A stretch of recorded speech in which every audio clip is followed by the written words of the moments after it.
இன்னைக்கு நம்ம பார்க்க போகிறது ஸ்டஃப்டு வெஜ் சப்பாத்தி. அது எப்படி செய்யலாம்னு வாங்க பார்க்கலாம். காஞ்சிடுச்சு. எண்ணெய் 3 கரண்டி ஊற்றிக்குங்க. 2 பெரிய வெங்காயம் சின்ன சின்னதாக கட் பண்ணி வச்சுருக்கேன், அதையும் போட்டுறேன். அடுப்பை மீடியமாக வச்சுருங்க. வெங்காயம் வணக்கத்துக்கு கொஞ்சம் உப்பு போட்டுருவேன். வெங்காயம் கண்ணாடி பழம் வந்துடுச்சு. 1/4 ஸ்பூன் இஞ்சி பூண்டு போட்டுருங்க. இஞ்சி பூண்டு வாசம் போச்சு. காலிஃப்ளவர் சின்ன சின்னதாக துருவி வச்சுருக்கேன், அதே இதிலே போட்டுறேன்.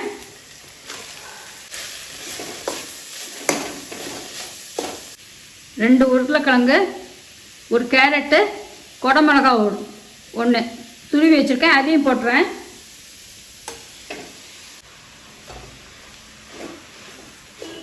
நல்லா கலந்துக்குங்க. இந்த காய்க்கு தேவையான உப்பு, மிளகாத்தூள் 1 ஸ்பூன்,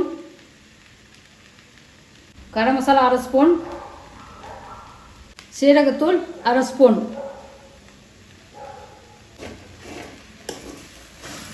நல்லா கலரி விடுங்க.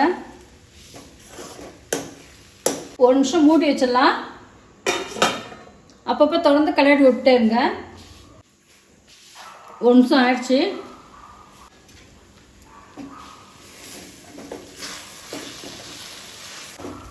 நல்லா வெந்திருக்கு. பன்னீர் துருவி வச்சுருக்கேன், அது இதில் போட்டுறேன். 200 கிராம் பன்னீர்.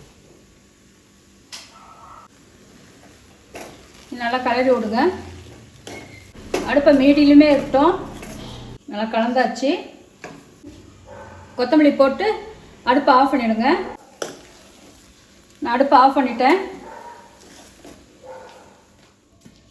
சப்பாத்தி மாதிரி தேய்ச்சிடுங்க.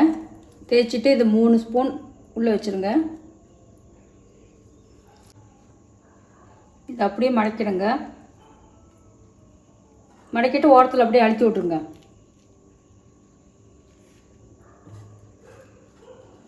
இந்த மாதிரி மடித்து தேய்ச்சிக்குங்க.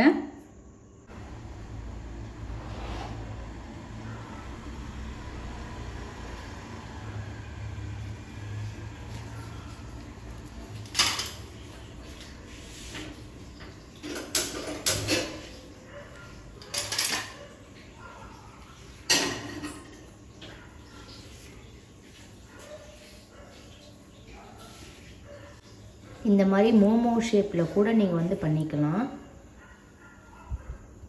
போட்டு ஒரு அழுத்திடுங்க.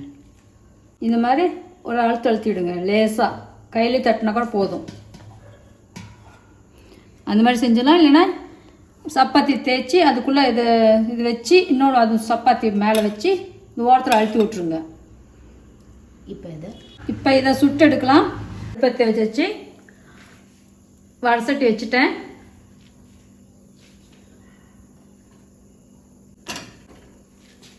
ஒரு கரண்டி எண்ணெய் ஊற்றிடலாம்.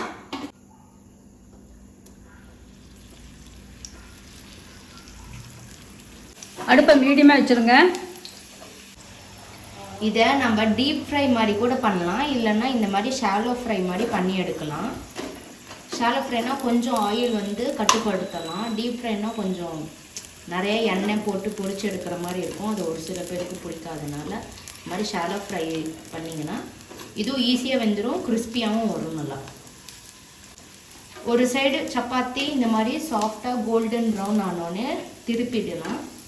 திருப்பிட்டு நல்லா ஃப்ரை பண்ணி எடுத்துக்கோங்க. ஃப்ளேம் லோலே வச்சுக்கோங்க.